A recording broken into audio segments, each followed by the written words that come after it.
We are back on Money in Motion with what else? No, not Facebook. Sovereign debt woes. A slowdown in China also.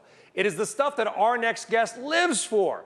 Marc Faber is the legendary author of the widely read Gloom, Boom, and Doom report. He's predicted the last 2 meltdowns, so you want to listen to him. He joins us now by phone from Thailand. Marc, it's great to chat with you again. It's Brian Sullivan. It's my pleasure. Thank you, Marc. What is the end game here for Greece? What's going to happen to the Eurozone? I don't know what will happen, but I know what should happen.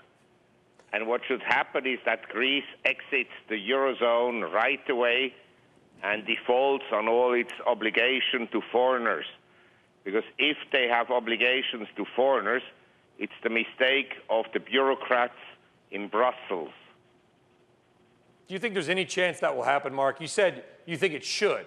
But given the polling, most Greeks don't want to leave the Eurozone, but yet they're angry at the austerity. They don't want to leave the Eurozone because they know that the drachma in future would be worth 70% less than a euro. That's why they don't want to leave.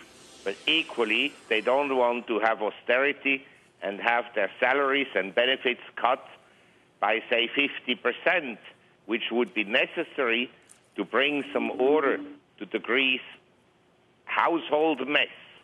Marc, it's Rebecca Patterson. Thanks so much for joining us. So next week we have EU leaders meeting, I think it's Wednesday, to try to talk about how they can inject a little growth with austerity. Growth, austerity, kind of like jumbo shrimp, I guess. But do you think anything they can do really helps Greece get through this? Or is it more just putting a Band-Aid on a gunshot wound? Look, I have to laugh each time people talk about austerity.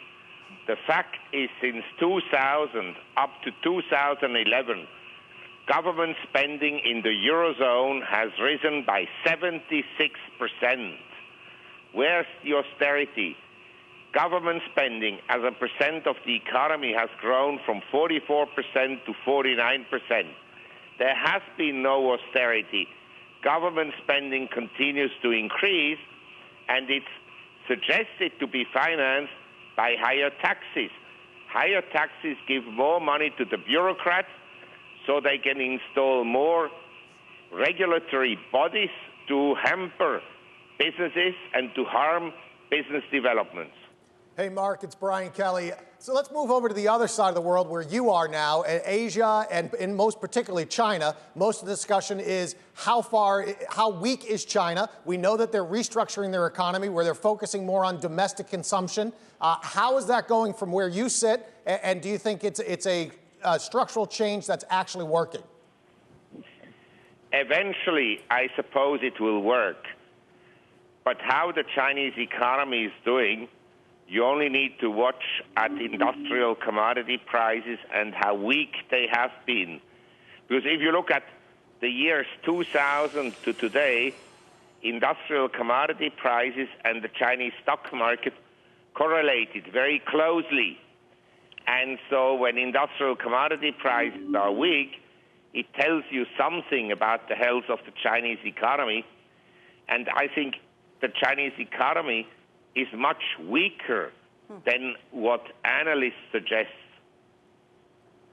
Marc, I know it's 6:50 a.m. either yesterday or tomorrow over there. I'm not sure exactly which one, so I know it's early. We're going to let you go. Marc Faber, thank you very much for joining us.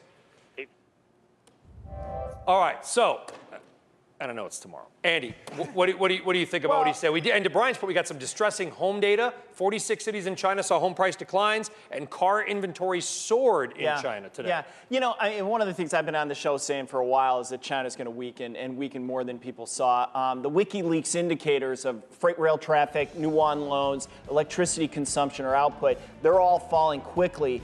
I think we're at a stage right now where people are adjusting their expectations for China. They're going to get slower growth. We just had a Chinese analyst come out last night and say 7.5 for the second quarter. I think they'll be lucky to get that, but the market's pricing it in right now. Even if it falls to 6, that's still darn good compared to the rest of the world. It's not, it is compared to the rest of the world, but not for China. They need to grow to absorb the workers. All right, up next, you heard Marc Faber's dire prediction for China longer term. A key piece of Chinese data will hit the market late next week, but Andy has got the trade that can make you money right now, and that is when we come back. Stick around.